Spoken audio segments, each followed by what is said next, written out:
City of Detroit indefinitely shutting down a strip club accused of allowing minors inside the business for a party. Some of them as young as 14 years old. 7 News Detroit reporter Darren Cunningham spoke to a woman who caught her nieces and nephews there and prompted action.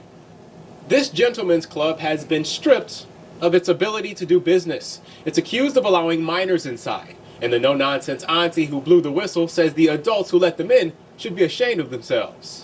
We didn't care to get that business shut down. We didn't care to do anything. We wanted our kids out of there. Instead of letting us get our minors, they treated us real disrespectful, shoot us off the property. So that's what actually warranted us calling the police. It all went down Saturday night. Tania and her sister called Detroit police on the Sting Gentlemen's Club, concerned about her niece and nephews. When we walked in, it was a lady, it was literally a dancer on the pole. Bro, y'all, I'm at the Sting.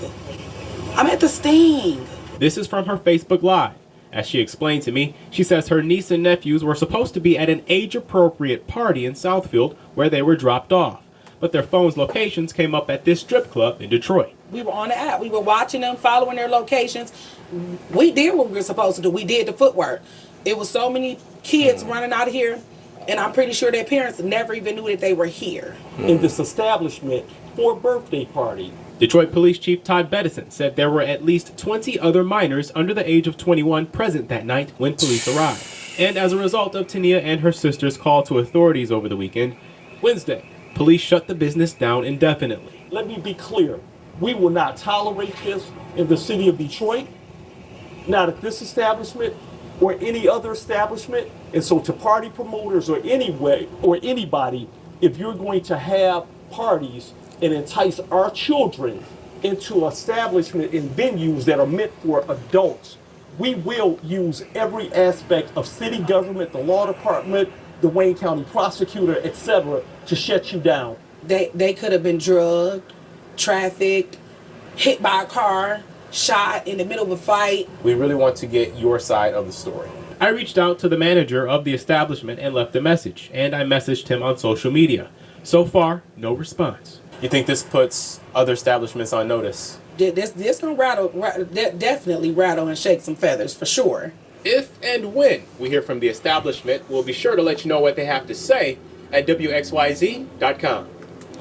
I doubt you're going to hear from the establishment because they sat up there and let them in.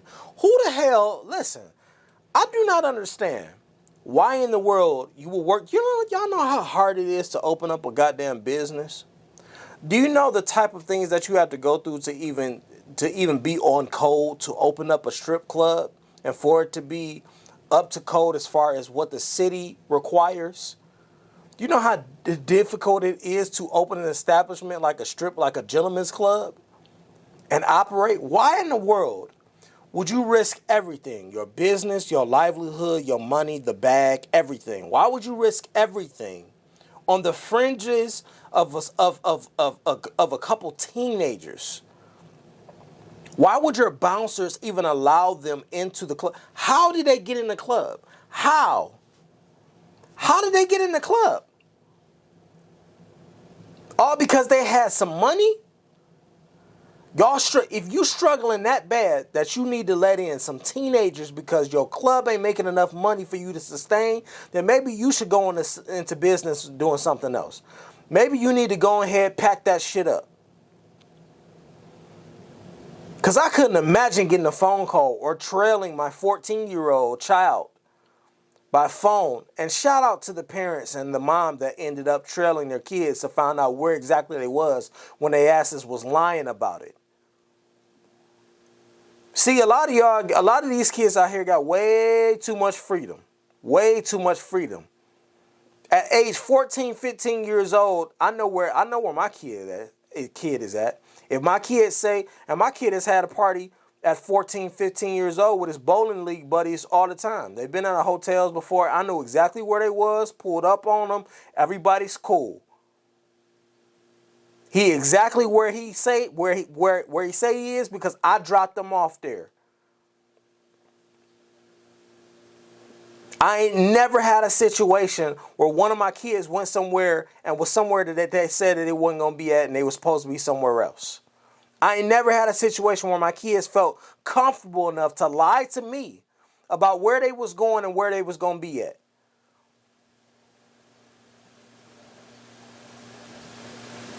How is it that some parents don't have a tighter leash on their kids?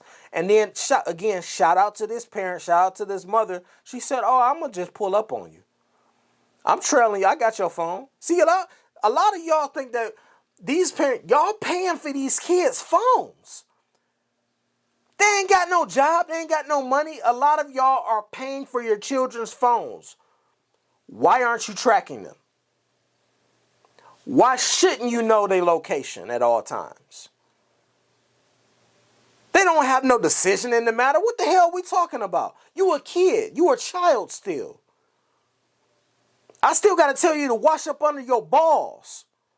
Ain't no way you about to tell me that you don't need nobody, a tracker on you. Ain't no way you about to dictate to me where you going to be at.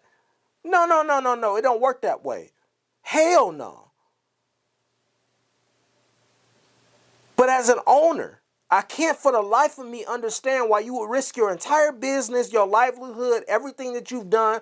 I'm sure you worked hard to open this place. I'm sure it took a lot of finances to open this place. I'm sure it took a lot of years worth of saving up and applying that money, getting grants, loans, whatever it was.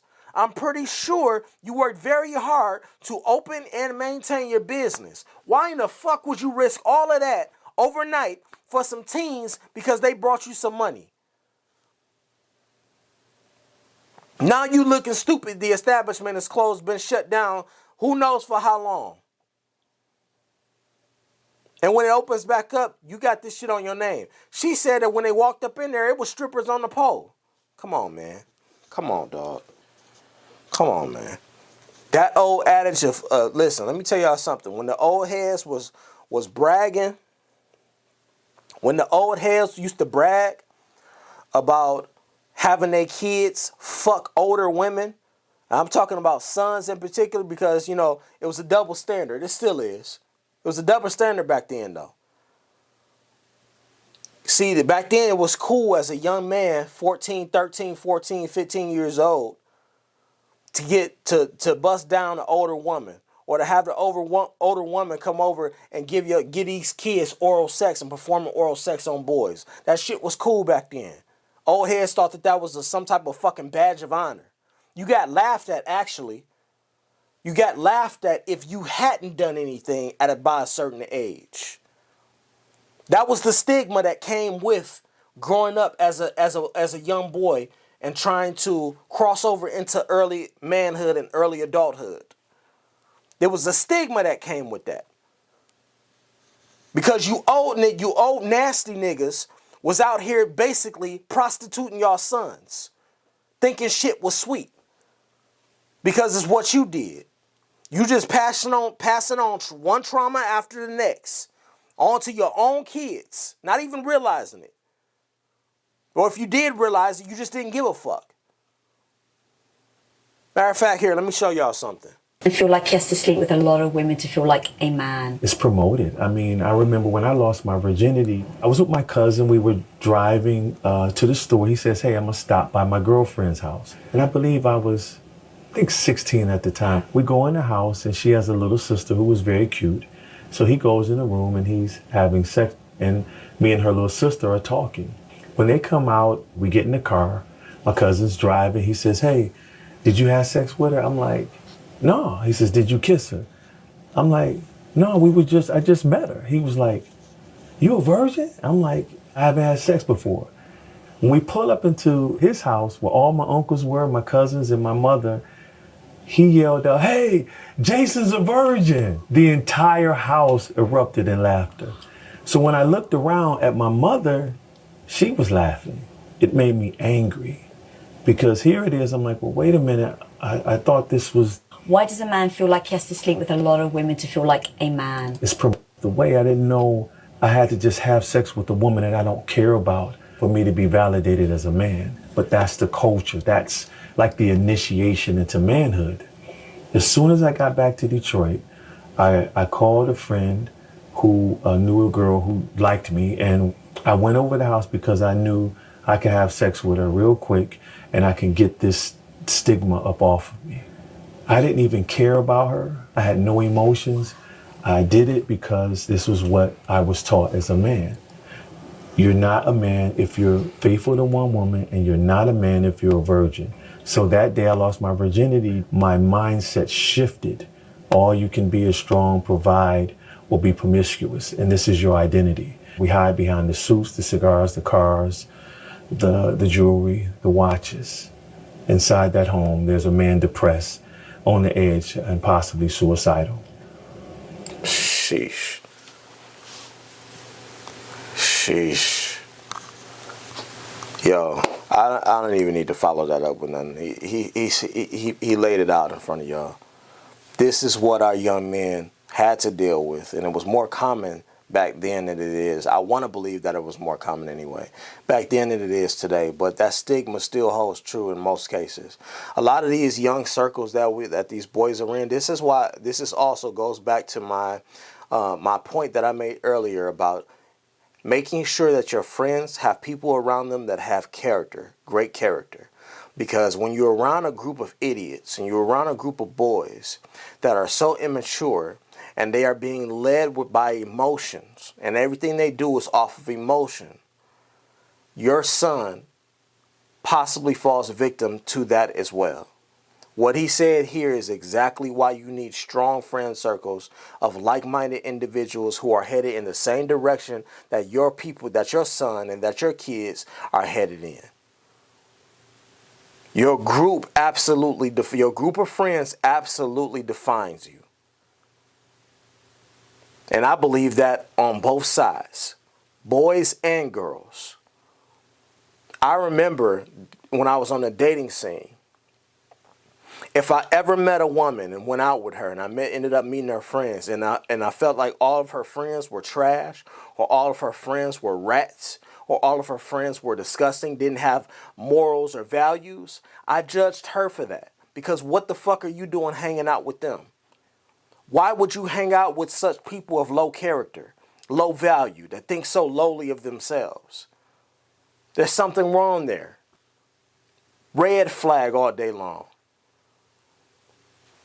Anyway, listen, let me know what y'all think. Unfortunately, this is a tragic, tragic case. Again, details forthcoming. I'll stay tuned to it. Y'all stay tuned to the channel, and I'll see y'all later.